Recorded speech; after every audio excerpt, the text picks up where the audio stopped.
Caríssimos irmãos em Jesus, que a paz esteja conosco. Que neste momento nossos corações possam ser envolvidos pelas bênçãos de Jesus e assim que nós possamos acolher os seus ensinamentos, refletir a respeito deles e bem utilizá-los em nosso dia a dia. Quem de nós, nesta vida, já não se sentiu injustiçado? Quantos de nós não desejaram, inclusive, fazer justiça?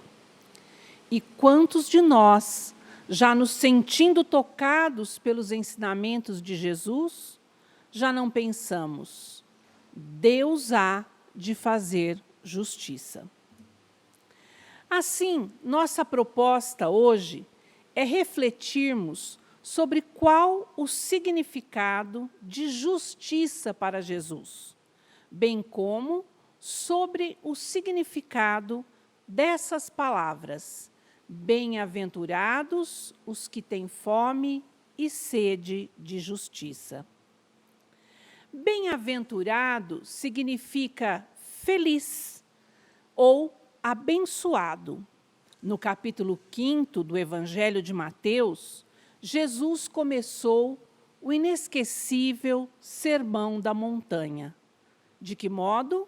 Abençoando. Ele faz este sermão abençoando a todos os que o ouvem até hoje.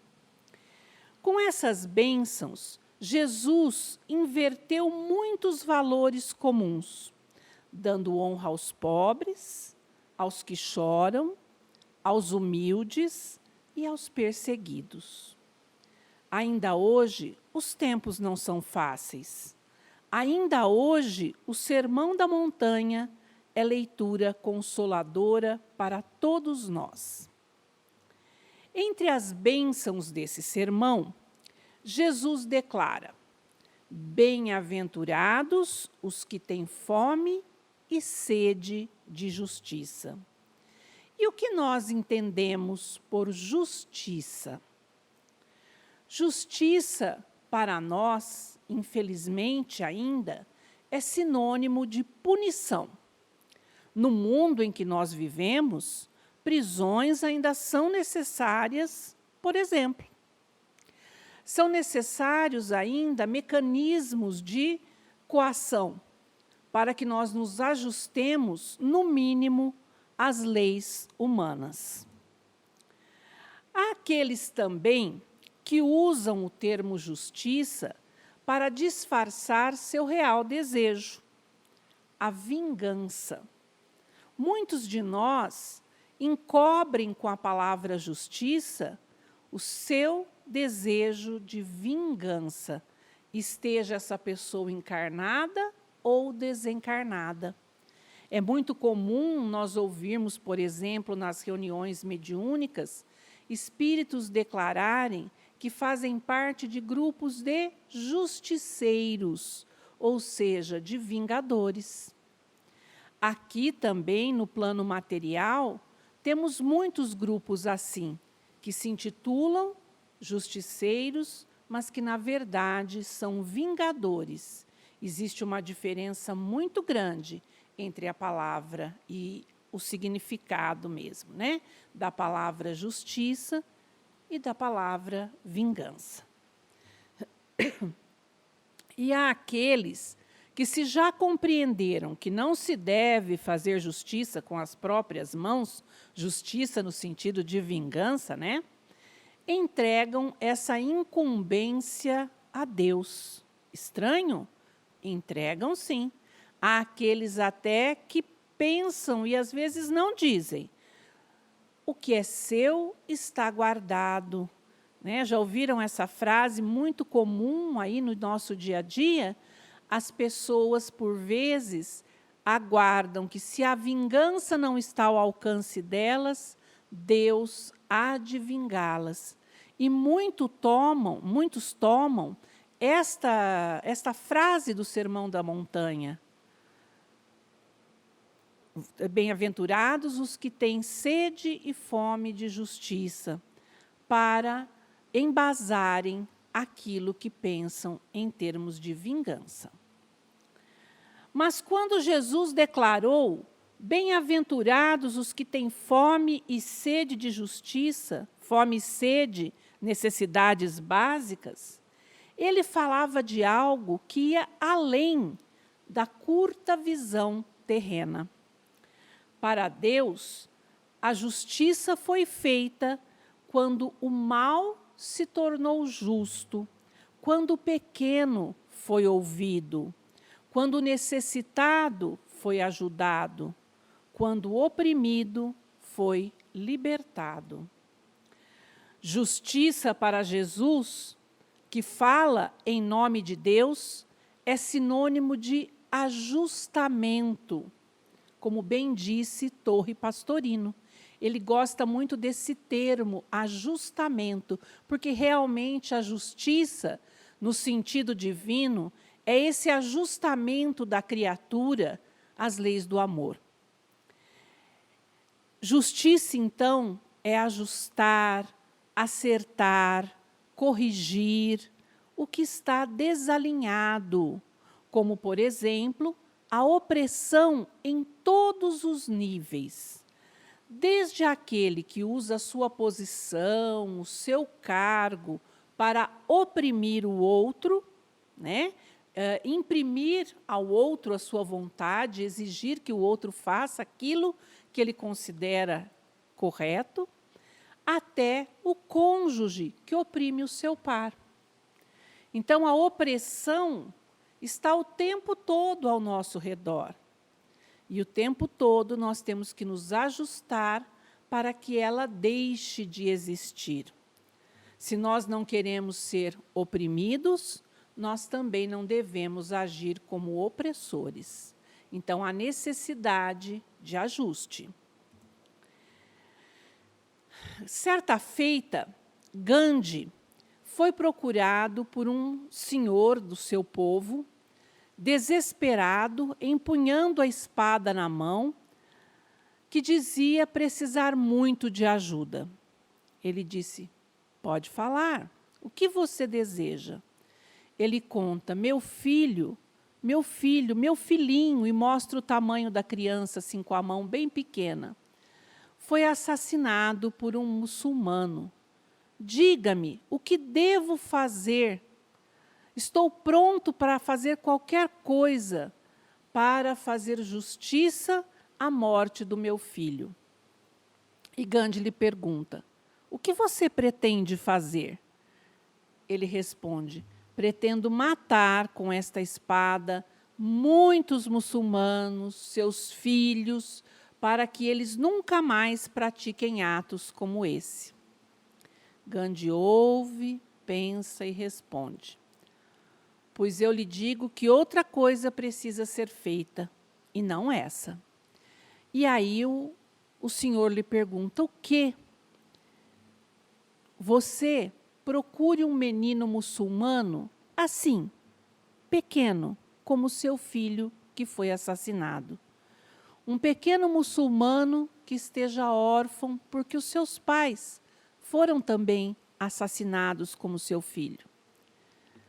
Adote-o e eduque-o, para que ele nunca venha a praticar atos como esse que o seu filho sofreu e os pais dele também.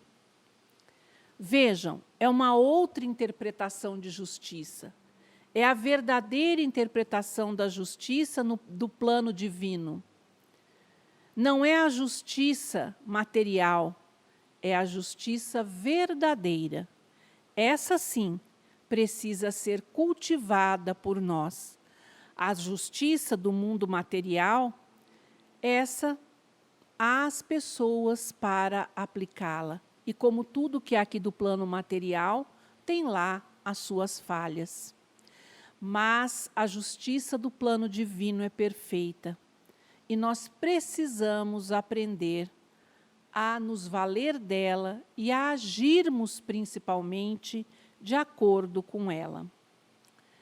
Essa justiça, é o entendimento de Jesus sobre o amor. É o amor que nós precisamos aprender a viver. Quem ama, quem vive o amor, no sentido mais amplo dessa palavra, com certeza estará agindo também de modo ajustado, de modo justo com o seu semelhante. E é um amor que orienta, que reconduz ao caminho do bem e da verdadeira felicidade, tanto quem o vive, o sente, como quem o pratica, né? Assim, o primeiro passo para que vivamos num mundo mais ajustado é nos autoajustando. Nós falamos muito no meio espírita em autotransformação. Nada mais é do que esse autoajustamento, a autotransformação, o tornar-se uma pessoa melhor, mais de acordo, né, e até bem de acordo com os preceitos de Jesus, que só quer a nossa felicidade. Isso é fundamental para que também possamos viver num mundo material mais justo. Então, é chegada a hora de nós espíritas refletirmos sobre a nossa conduta como espíritas.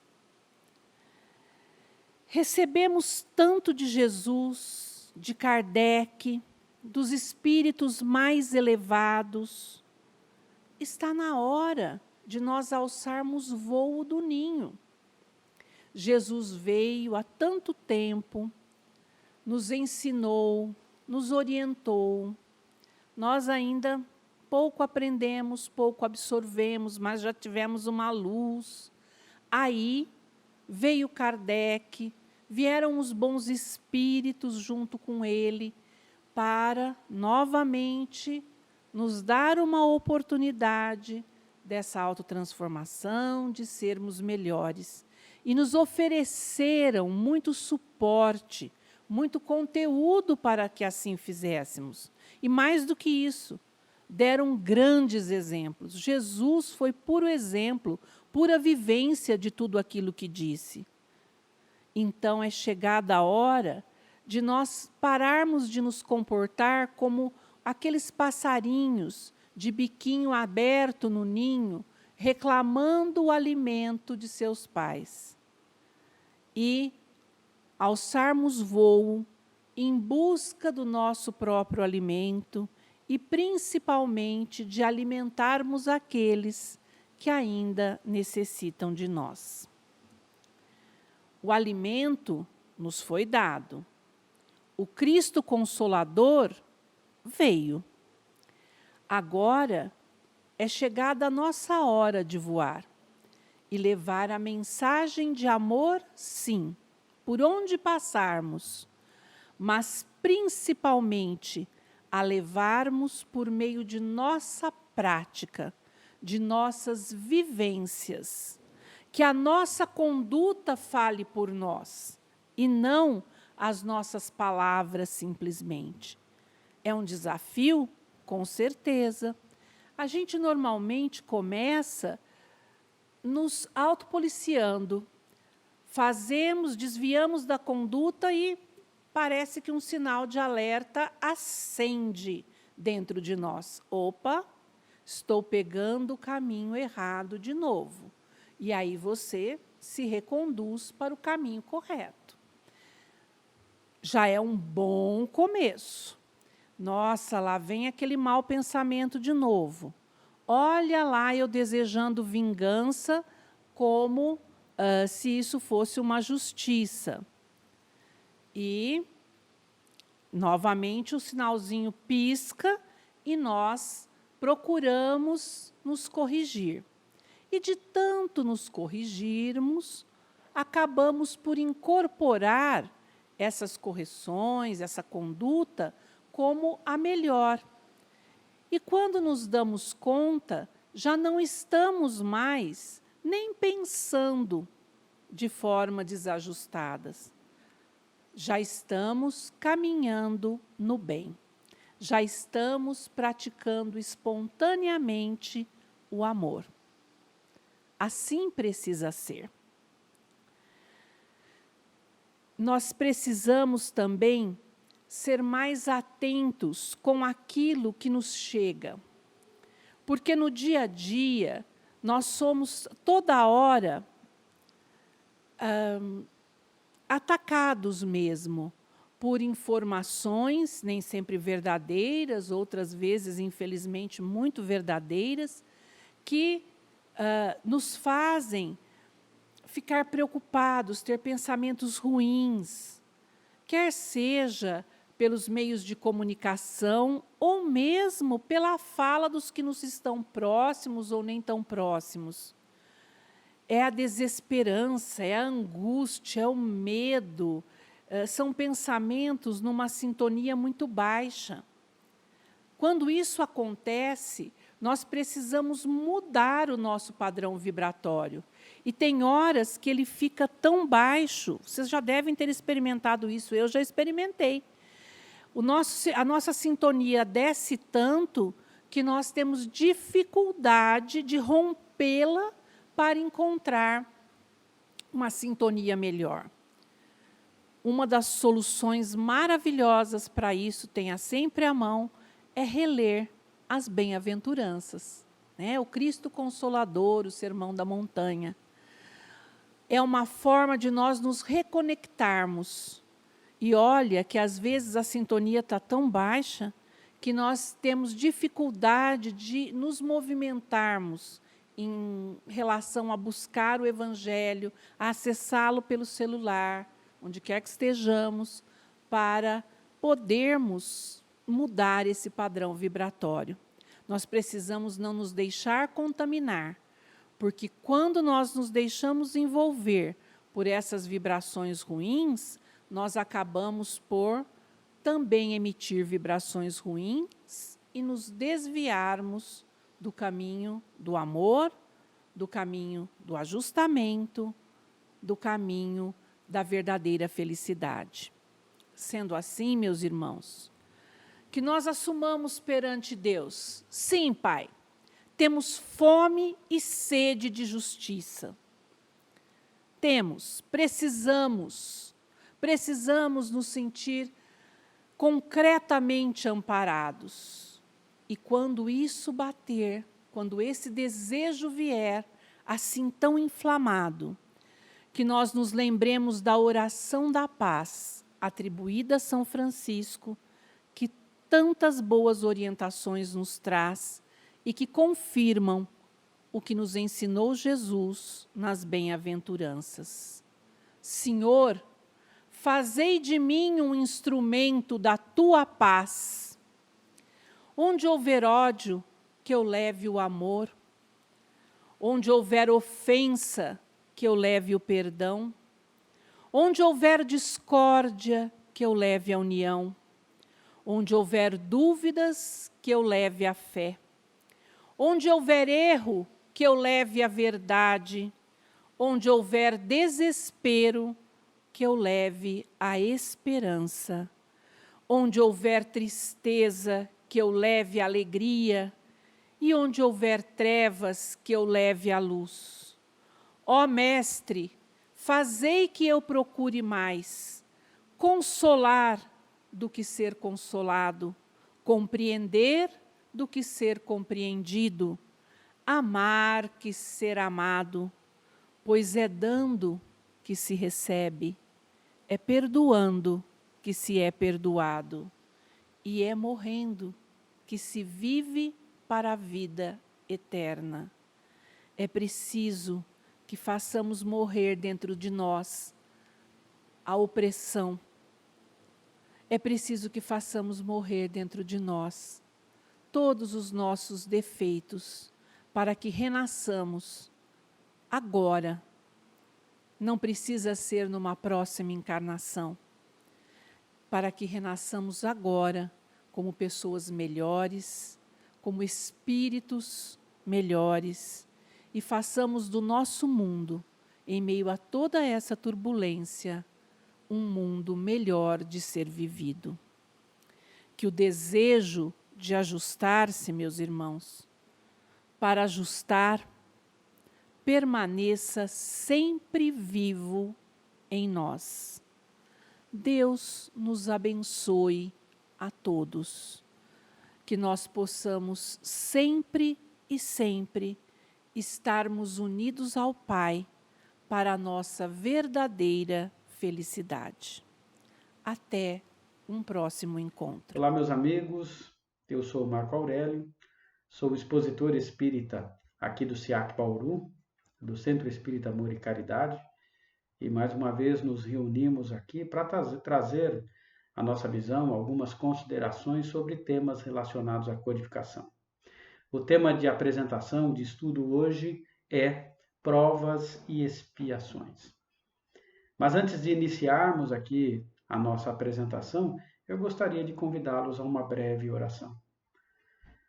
Que possamos então, neste momento, elevar os nossos pensamentos ao mais alto, porque aqui estamos reunidos em nome de Jesus e contamos com o auxílio e a intuição dos espíritos trabalhadores na seara do bem, para que possamos aqui apresentar o tema provas e expiações de uma forma simples, clara, tranquila, a fim de que todos nós possamos entendê-la e praticá-la na rotina nossa diária.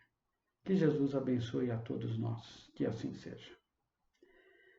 Bem, meus amigos, infelizmente nós continuamos trazendo aqui as nossas palestras de forma virtual, em razão da pandemia. Digo infelizmente, mas a grande verdade é que é uma grande possibilidade, né? A casa, o SEAC, ele não deixou de trazer as palestras públicas aos seus frequentadores, né? Nós apenas deixamos de realizá-la de forma presencial. É que nós sentimos saudade desse modelo de palestra presencial, mas é para a segurança de todos e acredito que em breve nós estaremos reunidos novamente na casa que nós tanto gostamos, adoramos, enfim, com certeza em breve nós iremos nos rever muito em breve. Meus queridos, o tema de hoje é provas e expiações. Muito tem se conversado sobre esse tema, né? Várias hipóteses tentam esclarecer esse tema, no sentido até de diferenciá-los, né? Podemos até não só dizer provas e expiações, mas o espírito também evolui por intermédio da missão. Então, o espírito, que é o princípio inteligente, e à medida que esse espírito ele evolui na experiência da vida, e quando eu falo vida, eu falo da vida eterna, ele sai da simplicidade e da ignorância, e com o passar da eternidade, do tempo, né, esse espírito um dia alcançará a pureza, o conhecimento mais adequado do que é Deus, do que é a vida, do que é o nosso futuro. Neste momento, somos espíritos, portanto, o princípio, o elemento, o princípio inteligente, né? O elemento inteligente do universo e individualizado. A nossa individualidade é a somatória dessas experiências que a gente vem adquirindo desde o momento em que Deus nos criou. Então, partimos novamente de pressupostos básicos. A existência de Deus, a inteligência suprema, a causa primeira de todas as coisas, que Deus nos cria espíritos. Então, eu, Marco Aurélio, estou Marco Aurélio neste momento, revestido deste corpo de carne. Mas o meu espírito, este foi criado num determinado momento, que não sabemos, e vem evoluindo. Aliás, evoluímos muito, saímos aí, como eu disse há pouco, da simplicidade, ignorância, passamos pelas experiências no reino mineral, vegetal, animal, e o nosso espírito chegou ao momento de adentrar o reino nominal. E já reencarnamos, todos nós, né, que estamos hoje encarnados, já reencarnamos aqui no reino nominal várias vezes. E temos desenvolvido a nossa intelectualidade e a nossa moral. Então, sobre um certo ponto de vista, embora ainda classificados como espíritos imperfeitos, por isso vivemos neste planeta de provas e expiações, nós já demos vários passos no sentido a evolução a caminho de sermos um dia espíritos perfeitos. Essa é a certeza que nós temos. Todos nós seremos espíritos perfeitos, né? Deus, Jesus, né, por assim dizer, dizia em suas preleções que nenhuma ovelha se perderia. O que ele queria dizer é que todos nós evoluiremos no conhecimento e na moralidade. Esse caminho já está pré-determinado por Deus, né? E Jesus veio aqui como modelo e guia na Terra para nos mostrar que é uma tarefa possível para nós, espíritos imperfeitos encarnados neste mundo de provas e expiações. Nós, se nos basearmos no exemplo que Jesus testemunhou em sua vida, de amor, de seriedade, de correção, de benevolência, de caridade, de fraternidade, de perdão, nós daremos passos largos rumos à perfeição. Então, que isso fique bem claro. Então, Deus nos criou espíritos, o espírito é o elemento inteligente do universo, esse elemento, à medida que vive a experiência da vida eterna, né? Ele adquire a sua individualidade, que é a somatória dos seus conhecimentos, da sua moralidade. Então, demos largos passos já rumo à evolução do nosso conhecimento e da nossa moralidade, por assim dizer. Mas como estamos aqui encarnados na Terra, e aqui estamos porque somos imperfeitos. Aliás, sobre isso,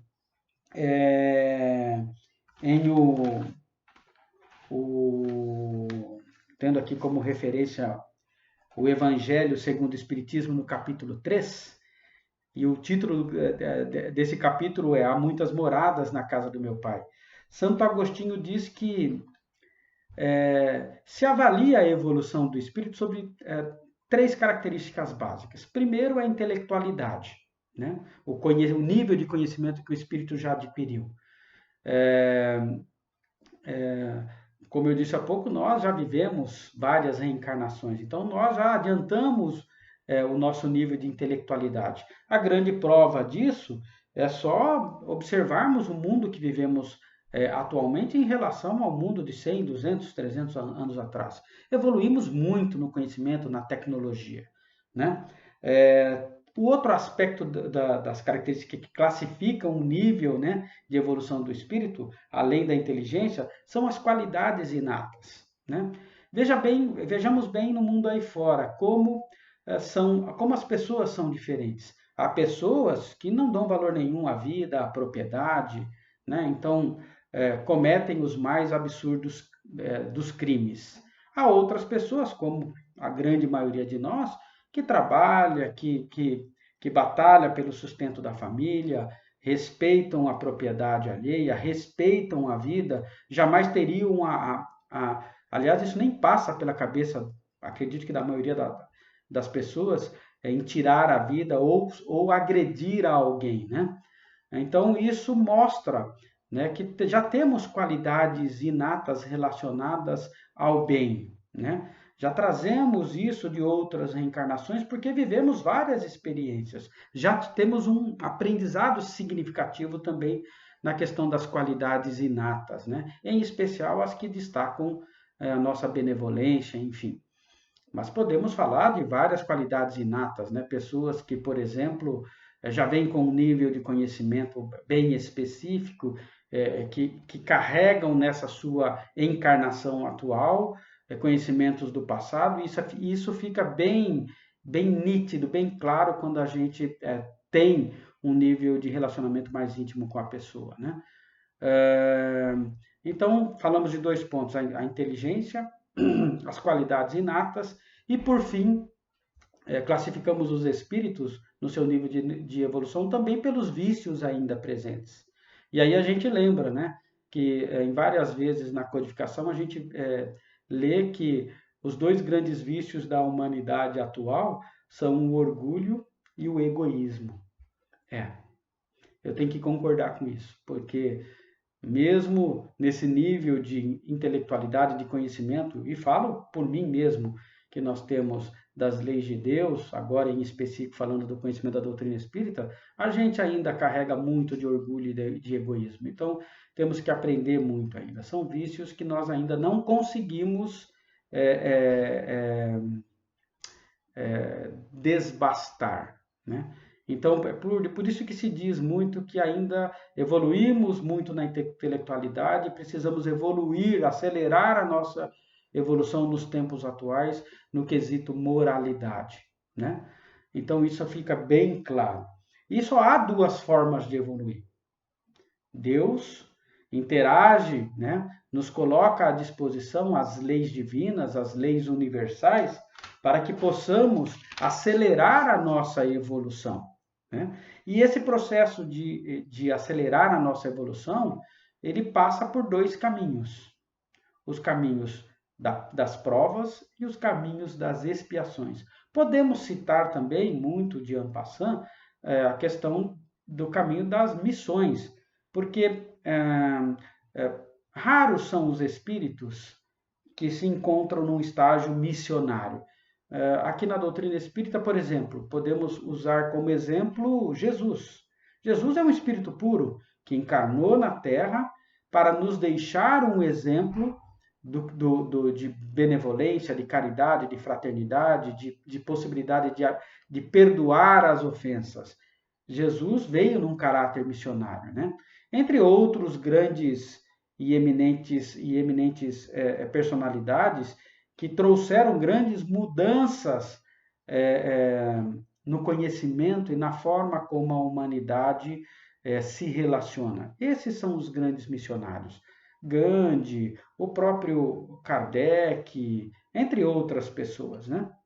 Irmã Dulce, enfim, são espíritos missionários que já se encontram num nível muito mais evoluído na escala de evolução dos espíritos e aceitam, né? Não precisam mais se submeter. Por exemplo, disse que Bezerra de Menezes também já se encontra num estágio de evolução em que não necessitaria mais reencarnar na Terra, mas está aqui ao nosso lado, em especial nos auxiliando aí nessa caminhada evolutiva, em especial aqui no Brasil, né? São espíritos realmente que reencarnam ou que se mantêm ligados, mesmo que no plano espiritual, a esse mundo de provas e expiações, porque se preocupam com o próximo e querem, com a sua presença, com o seu conhecimento e sua moralidade, auxiliar os irmãos aqui encarnados nesta evolução, né, da moralidade. Então, esse caráter missionário dos espíritos puros, né, muitos deles vêm aqui, se submetem à encarnação para acelerar, para auxiliar a humanidade na sua evolução. E reparem que nem por isso eles deixam de sofrer as vicissitudes da carne, né? Os problemas do cotidiano, as dores, as tristezas, as doenças, enfim. E eles vêm e sofrem essas vicissitudes com resignação, mas jamais se esquecem da sua missão e enfrentam essas vicissitudes com resignação, coragem e vencem, né, esse processo, e cumprem aquilo que aqui se proporam nos apresentar. Mas, via de regra, estamos aqui para falar de provas e expiações. Na minha sequência aqui, eu venho falar das provas. E aí eu gostaria de resgatar com vocês, aqui no capítulo 2, no livro dos Espíritos, sob título Encarnação dos Espíritos, sobre o objetivo da encarnação. Porque é a base para que possamos entender o porquê das provas e expiações. Aqui no item 132, nós encontramos Kardec perguntando aos espíritos: qual o objetivo da encarnação dos espíritos? E aí a resposta da espiritualidade é: Deus lhes impõe a encarnação como objetivo de fazê-los chegar à perfeição. Já podemos fazer uma ligação, então, de que essa história de prova e expiação não é tão ruim como nós encarnados pensamos, porque elas são esses dois meios para que o espírito possa evoluir mais rápido, para que ele possa chegar à perfeição, como acabamos de ler aqui. Para alguns é uma expiação, continuando a leitura. Para outros é uma missão, como já esclarecemos aqui. Todavia, para alcançarem essa perfeição, devem suportar todas as vicissitudes da existência corporal. Ou seja, esses altos e baixos da nossa vida. A vida nos traz as experiências necessárias à evolução dentro desse contexto da eternidade. Ora, evoluímos, temos que evoluir no conhecimento e na moralidade. Como? Vivendo as experiências na carne. O espírito encarna, o espírito imperfeito encarna nesse corpo de matéria mais densa, nesse corpo físico que conhecemos, para experimentar as vicissitudes da vida. Não são castigos, por assim dizer. São oportunidades que Deus nos dá para que possamos evoluir. E por que a vida é tão difícil, é tão dolorosa? A vida tem muito mais sofrimento do que alegrias, paz, etc. Porque somos imperfeitos. Porque nós ainda não aprendemos o que Jesus nos ensinou há 2000 anos. Ame o teu próximo. Faça por ele aquilo que você gostaria que lhe fosse feito. Se tivéssemos, talvez nós já temos o conhecimento disso. Isso já está aqui gravado no nosso cérebro. Mas na realidade, na prática dos nossos dias, nós colocamos isso em ação? Ainda não. Por que não? Porque ainda somos egoístas. Porque ainda somos orgulhosos, né? Então, as provas e expiações são um caminho para que o espírito possa evoluir mais rápido. E aí eu volto aqui para, todavia, para alcançarem essa perfeição, devem suportar todas as vicissitudes da existência corporal. Nisto é que está a expiação.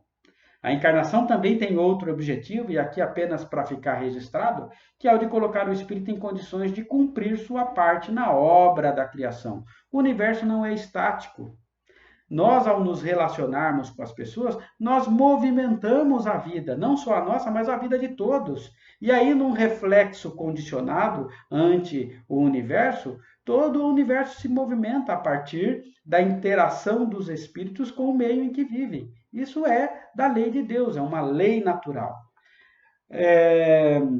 No item 133, Kardec pergunta se os espíritos, desde o princípio, seguiram o caminho do bem, né? Se esses espíritos que, desde o princípio, se há espíritos que seguiram o caminho do bem, desde ele tem necessidade de encarnação. E aí vem a resposta dos espíritos. Todos foram criados simples e ignorantes. Ninguém aqui, nenhum espírito foi criado pronto já. Todos, a partir do momento que Deus os criou simples e ignorantes. Então, todos têm a necessidade de evoluir. E o evoluir significa viver a vida dentro desse contexto da eternidade e experimentá-la com todas as suas nuances. Todos foram criados simples e ignorantes, instruíram-se nas lutas e tribulações da vida corporal. Deus, que é justo, não poderia fazer alguns felizes sem dificuldades e sem trabalho, e por conseguinte sem mérito. Né? Mas então, pergunta de novo Kardec, de que serve aos espíritos terem seguido o caminho do bem, se isso não os isenta das dificuldades da vida corporal? Eles alcançam mais depressa o objetivo. Aliás, as dificuldades da vida, frequentemente, são consequência da imperfeição do espírito. Quanto menos tenha de imperfeições, menos tem de tormentos. Quem não é invejoso, e aí ele dá um exemplo prático, né? Quem não é invejoso, nem ciumento, nem avarento, nem ambicioso, não terá os tormentos que nascem desses defeitos. Meus irmãos, entendemos então que as provas e expiações, elas estão inseridas dentro dessas leis naturais que regem o universo e que elas têm um objetivo bom.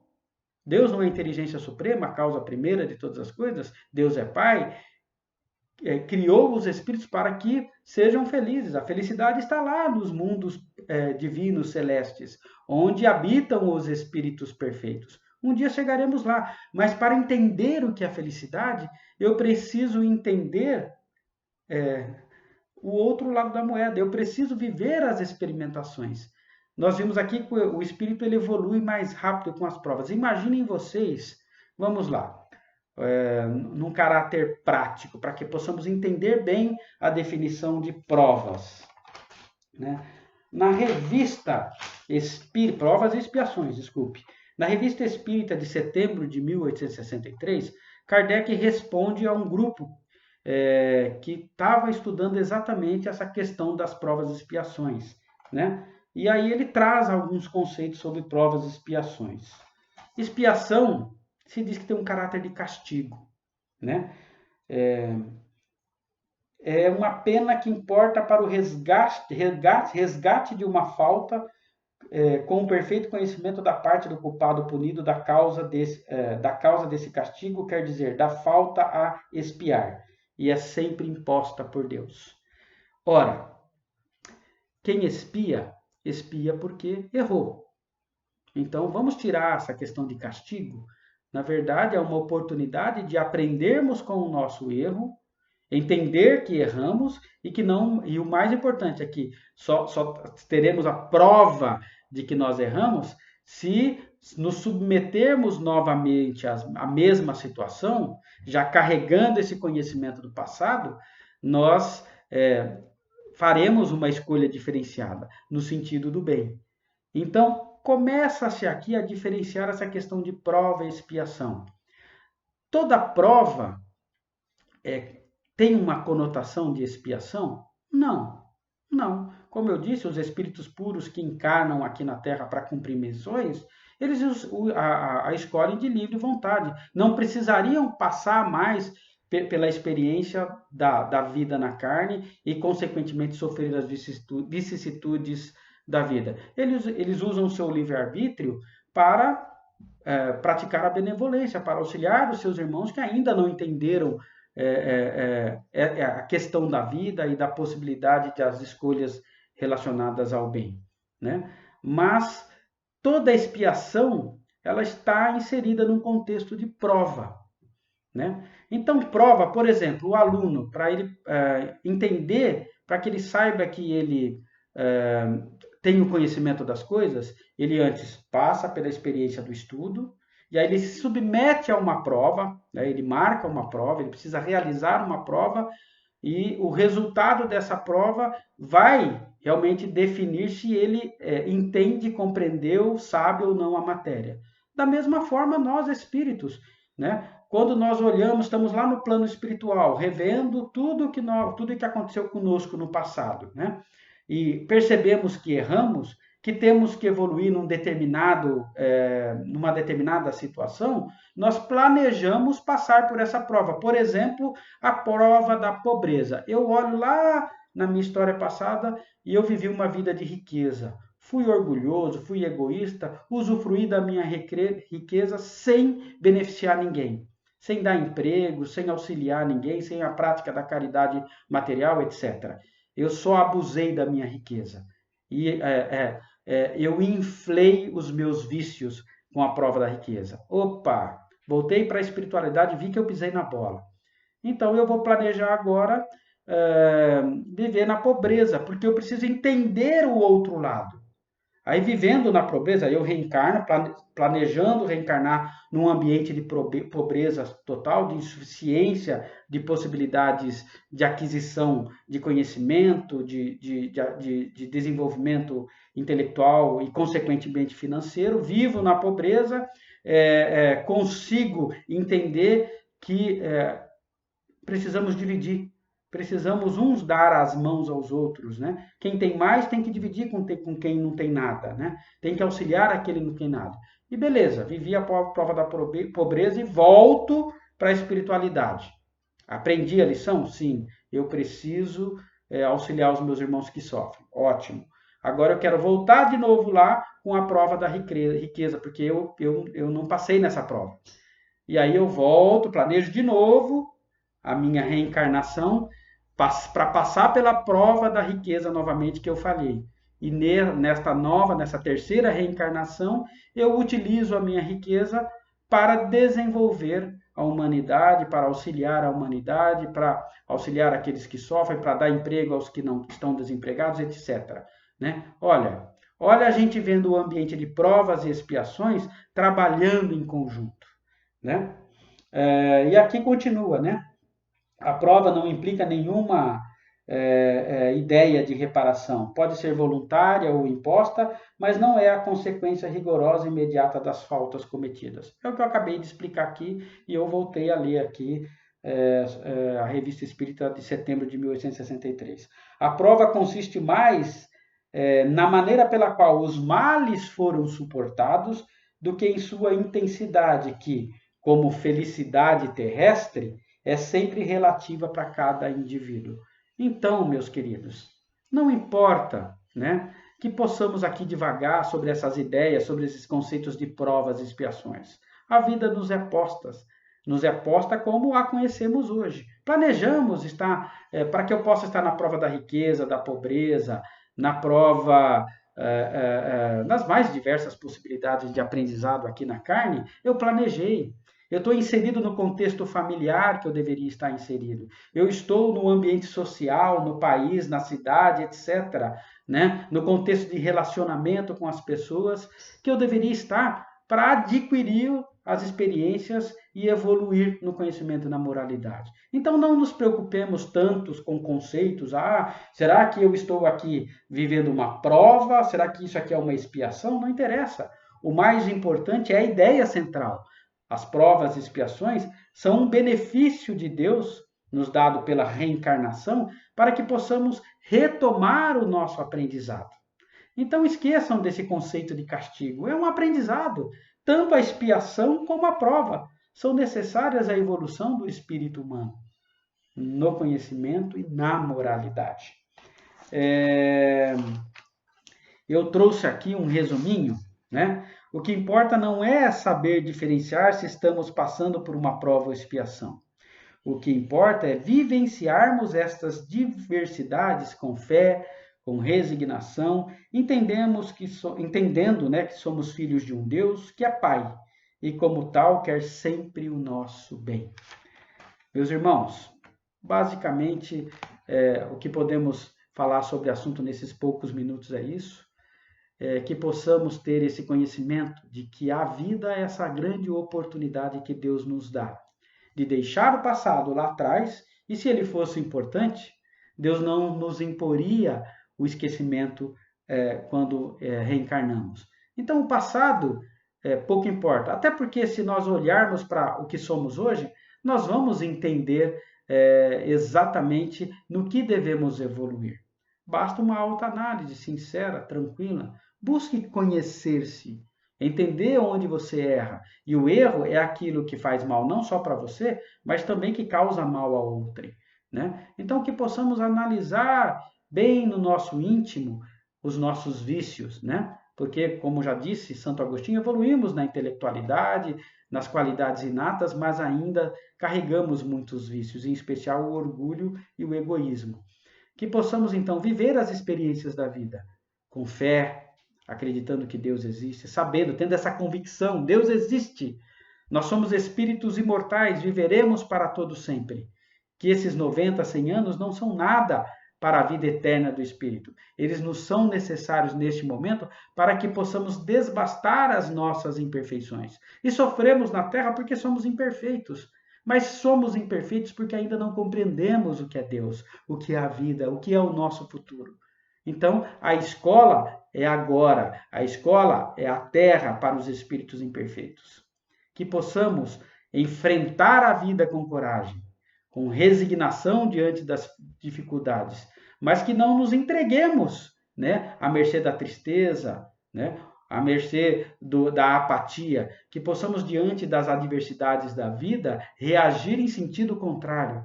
Buscar em Deus a força, pedir a Deus, a Jesus, aos bons espíritos que sempre nos acompanham e sempre estão aqui nos auxiliando, né? Mas para que possamos ter a companhia dos bons espíritos, precisamos vibrar nesta mesma tonalidade. E isso significa dizer o quê? Precisamos sempre pensar o bem e fazer o bem. Que Jesus abençoe a todos nós, que possamos refletir com sinceridade, com profundidade sobre estas questões aqui hoje apresentadas. E que elas possam realmente nos modificar o íntimo para que lá fora possamos viver a vida sendo benevolentes, indulgentes, entendendo a imperfeição dos nossos irmãos e perdoando-os. Porque ao fim das provas e expiações, para que realmente tudo vale a pena, precisamos ter aprendido a lição, entendido o erro, aprendido a lição e, obviamente, reparar o erro que causamos aos nossos irmãos. Que Jesus nos abençoe a todos e até uma próxima oportunidade. Paz e bem a todos. Que assim seja.